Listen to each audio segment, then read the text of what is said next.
People often ask why certain developers or publishers don't just put every single one of their games on a newly released console. What could possibly be the downside of that, or are console sales the real reason for the lack of support? In this video, I want to try to tackle those questions and, more importantly, explain how 3 companies supporting the Nintendo Switch has completely shifted from the first 3 years that Nintendo's hybrid was out in the market. So without further ado, let's get started. It should come to no surprise that gamers want to play new games whenever a new console launches. We're seeing that right now in real time with the pending launch of the PlayStation 5 and Xbox Series X. Both companies are finding ways to not only secure first-party exclusives or even timed exclusives to bolster their lineup, keeping in mind that some cross-gen games will be needed to round out their console launch window. The Nintendo Switch was no exception to this. In 2017, Nintendo came in hot and heavy with tons of exclusive first-party games to give potential buyers more than enough of a reason to buy the system.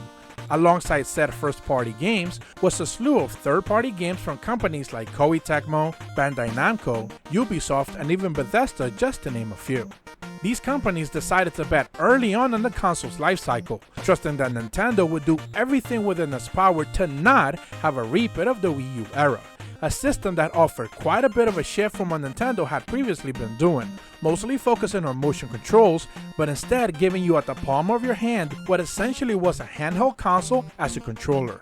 Sadly, due to poor marketing and perhaps even an awful naming convention, it led to poor system sales and quickly saw the third-party support vanish. Without selling a single unit, Nintendo managed to market the system internally to get in the good graces of 4 major publishers, hoping that game support would be steady in the coming years. 3.5 years later, we can without a doubt say that indeed their pitch actually worked, starting with Koei Tecmo reporting record sales in the past few years, mostly coming off of the back of their constant Switch support. They supported the system from 2017 to 2020 with 20 games and 4 exclusives, only to be topped by Bandai Namco. Speaking of Bandai Namco, they supported the system with 6 console exclusives and a whopping 30 games in total across many anime franchises. That's not even counting their development hand in games like Pokken Tournament DX, Super Smash Bros. Ultimate, which is clearly a flagship title for the system, and lastly the recently announced new Pokemon Snap, which they will be developing. Western developers weren't to be left behind. Both Ubisoft and Bethesda have often been early supporters of consoles, but in Bethesda's case, not quite when it comes to Nintendo.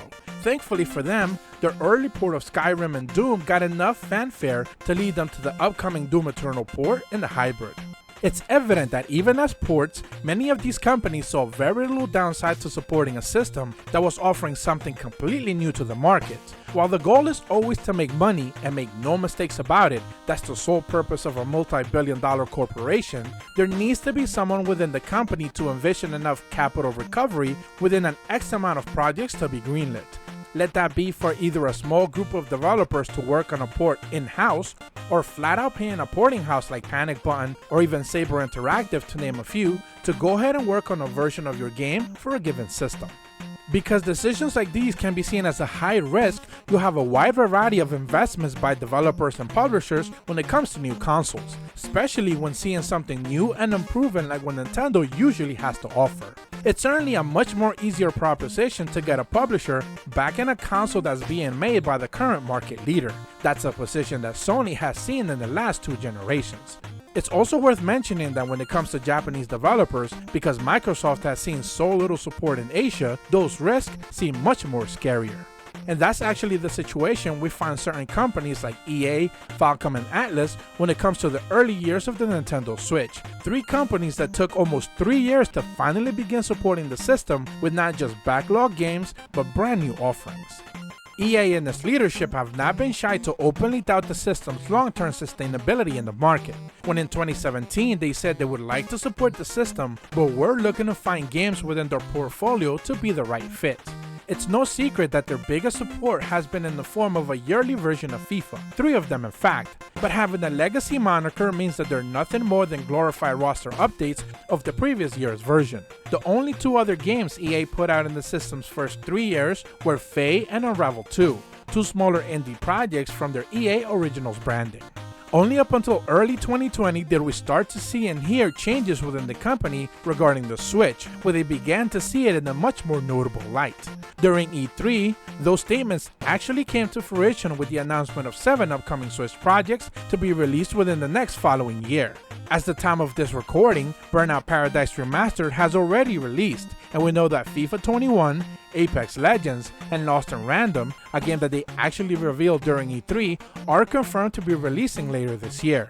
However, we still don't know for sure what the 3 other games are. Some leaks claim that both Plants vs. Zombies Battle for Navaville and Need for Speed Hot Pursuit are 2 of the other 3 titles, with the new VLAN Studios games reported to be a unique team-based action shooter also being in the docket for a Switch release early next year.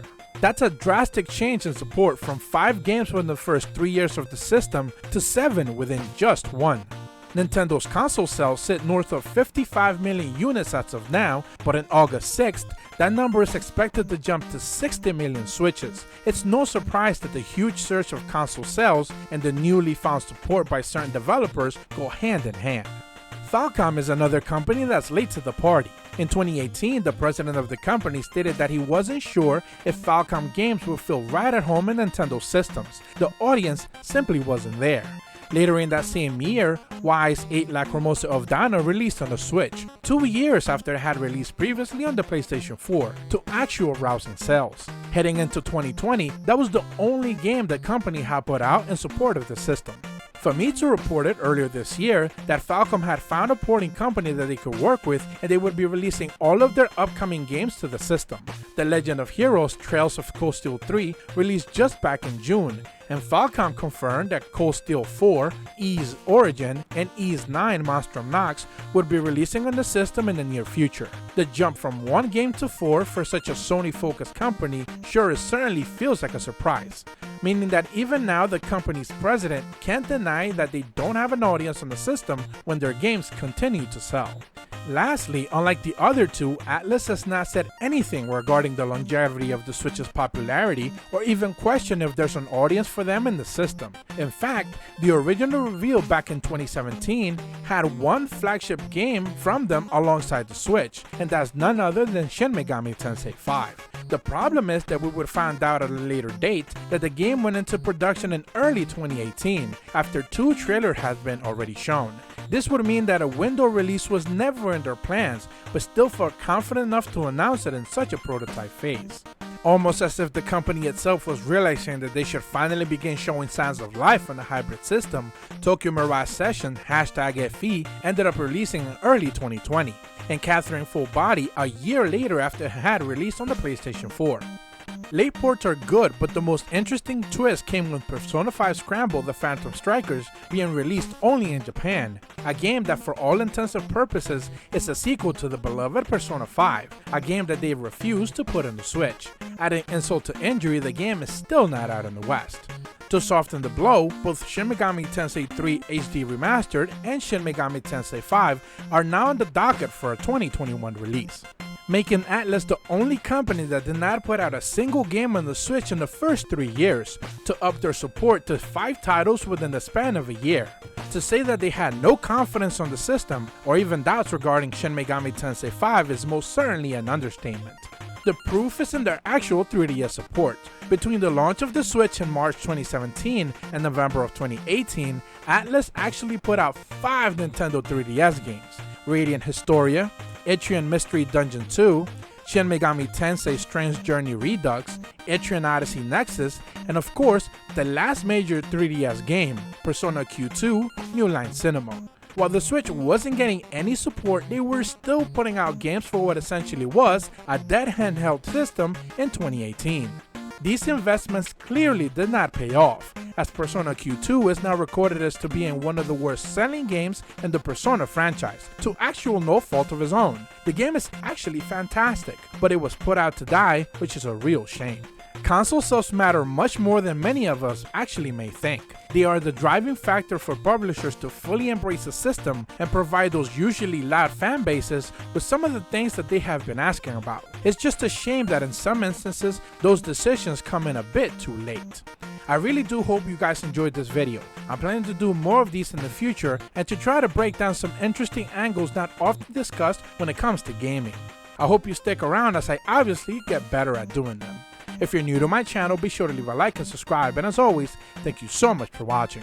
See ya!